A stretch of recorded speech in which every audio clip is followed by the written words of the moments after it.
Welcome. This is a self-reflection channel. We've asked 3 people a self-reflection question to be vulnerable, to allow you to have the opportunity to see yourself and not be alone in this journey of life, and have the opportunity to grow. Let's begin. Who are you? Wow, that's a hard question. Probably the hardest so far. Take a minute, close your eyes, Okay. and just think about it. I'm Diana. Oh boy. With every question, just take a moment, close your eyes, and think about it. I am what you need me to be. I'm what you need me to be and when you need me to be it. Whether that's I've always, through sports, I was a 3-sport athlete: track, swim, football. Especially in football, it was like the next man up mentality. So I kind of go about if I always tell people when I leave, especially if I give them my contact information, if you need anything, let me know. So I really want to be that person, people, where it's if you need someone to talk to, like a voice of reason or just another opinion, or you need another guy you going out playing or whatever. I'm like the guy that you can call upon. I don't want to say I'm like the saving grace for anybody. Do you feel the saving grace? No, absolutely not. Okay. No, I don't take myself as that by any means. No, but I do want to at least be somewhat there for people, because there was times in my own life where it's you don't really feel like you have much of anybody else, and even if you do, you want to shut them out, it's almost like a natural thing, but for me at least, I'd be okay, if I felt like this and I felt like I did need somebody, I want to be that person to somebody else, so I'd say that's kind of what I am. I'm outgoing when you need me to be, or when I need to be as well. Pretty decently, but that's a nice spider, by the way. Little jumper. Oh wow. Okay. Oh man, I got distracted, but I can get distracted pretty easy too. But I'm pretty focused and stuff as well. That's pretty ironic, but I'm focused. When there's a task at hand, I can lock down and go and get after it. So yeah. In your answer, I heard what you give, but I didn't hear you. Man, that's true. Honestly, I just. So if you close your eyes, think about it. Why weren't you in that answer? Who am I? I am loud. I like to think I'm funny. I am an insecure but optimistic woman.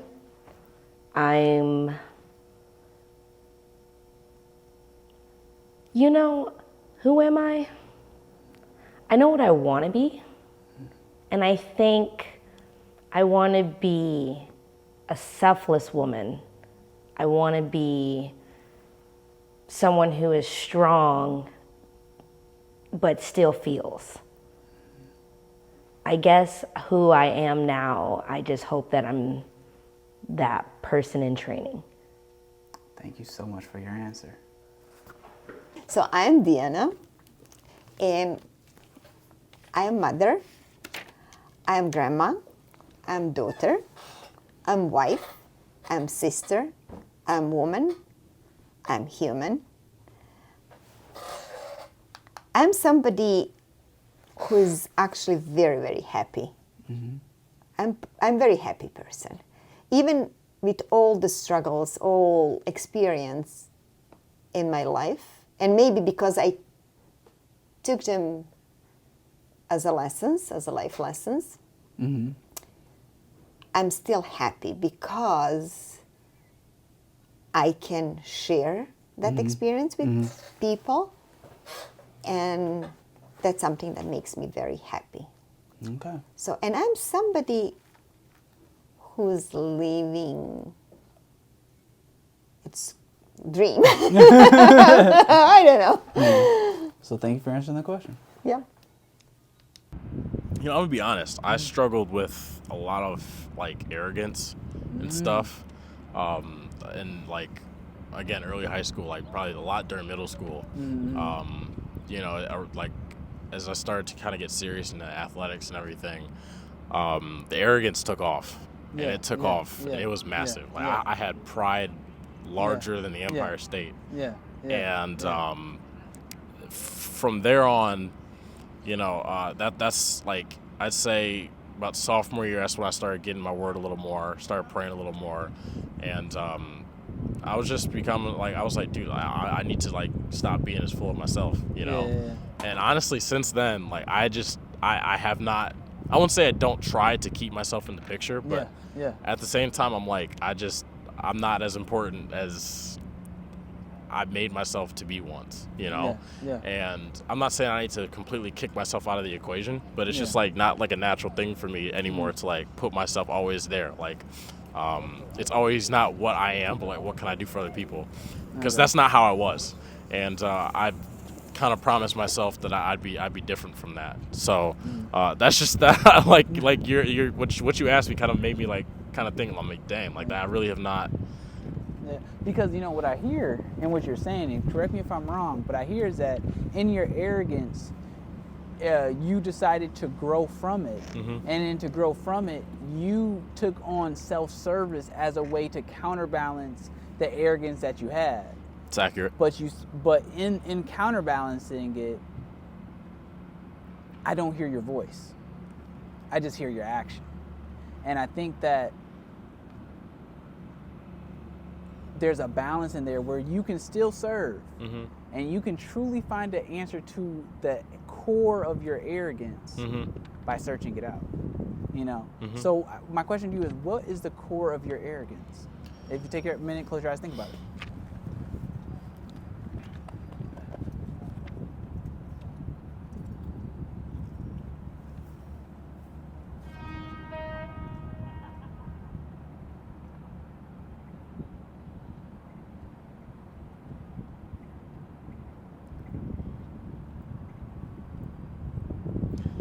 The core of my arrogance was always to be better than the next person. Why did you need to be better than the next person? Close your eyes, think about it. I had to be number one. Why did you have to be number one? I had to be number one because I was all. Ooh, I gotta think about that one. Why am I? Take a minute, close your eyes, think about it.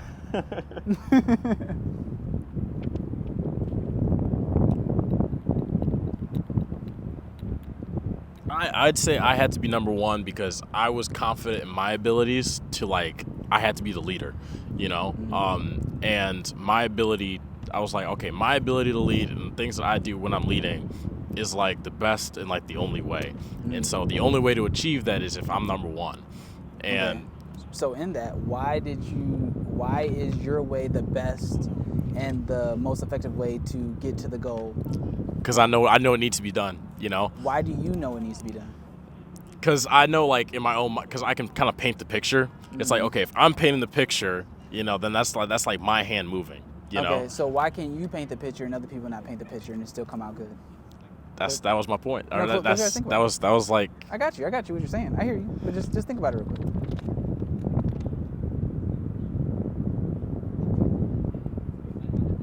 It's not that other people can't.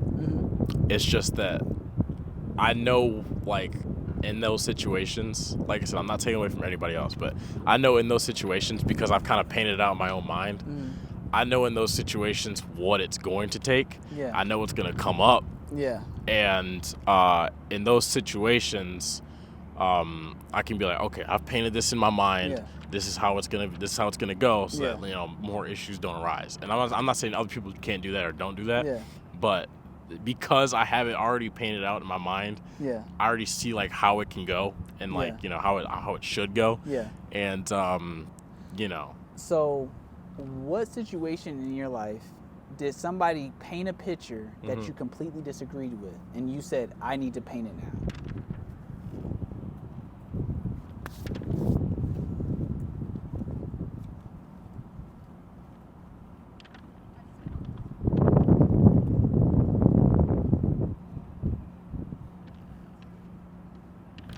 I would say football junior year was like was one of the bigger ones. What happened? and we did not have many big guys on our offensive line. Yeah. But we had like a lot of fast guys outside, like that could Yeah. play receiver and that could like run the ball pretty well, Mm-hmm. like outside the numbers. But our coaches like insisted on playing a smash mouth style of football. Yeah. And it wasn't working. Yeah. And they were like, "We're gonna run the rock. We're gonna run the ball." And I'm like, guys, like if we ran an offense that was more catered to our like abilities as a team, like our personnel, and at the same time, like we had a quarterback that was like not mobile at all. Yeah. And his arm was like noodly, but he was good at handing the ball off and he was pretty Yeah. smart. And I'm like, okay, that's the IQ is important, but at the same time, you need somebody with like a physical ability, Yeah. someone who could sling the rock. Yeah. And to me, that was me. Like that was me. Or like there was another kid who was a grade below me. It's like, okay, one of us, because like I can Yeah. always get moved around. I can play some Yeah, slot receiver, yeah. some running back or something. I'm like, and at the same time, like I was playing speed rusher D end. I'm like, look, I'm not a D end build. Yeah. But that was really frustrating because like, there's no way I could be the best in this. I'm not built like this. All I have to do is come in on like 3rd down and 4th down and come around and sack the quarterback or whatever. But and I felt like I was not being utilized to my best ability at all.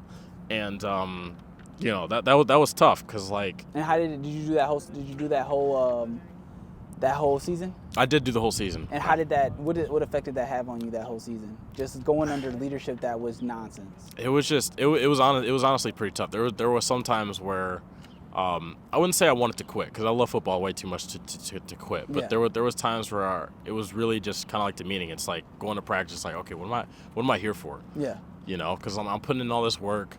I'm beating all these guys in conditioning, but I'm only getting put in like on 3rd down or like 1st and long or 2nd and long, and I'm like, this is why. It was like kind of like a why am I here mentality. And if I hadn't had a senior year still to go, Yeah. there was probably a good chance that I probably would have just left. Because I'm like, I feel like I wasn't being like appreciated enough for what I could do or what I Yeah. can do, or even just my input like on the offense. Yeah. Because I mean, it just it was tough. It was tough. Yeah. But So thank you for sharing, because let me tell you what I kind of hear is a possibility.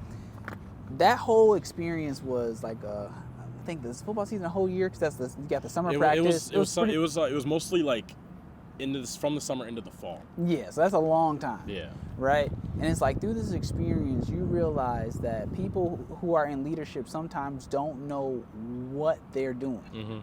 And somebody needs to step in, because if somebody doesn't step in, they're not going to serve your interests. And you see that you can't rely your trust, because I would imagine you use logic, you talk to them, you explained it, Yep. and for some reason, they're doing the dumbest play in the world. It's kind of like Marshawn Lynch not running the ball on 1 yard line. On 1 yard line. You got beast mode. It's like you have beast mode. You have a whole brand. You have, this man can definitely win. Why would you throw the ball? And you're going through that experience as a child.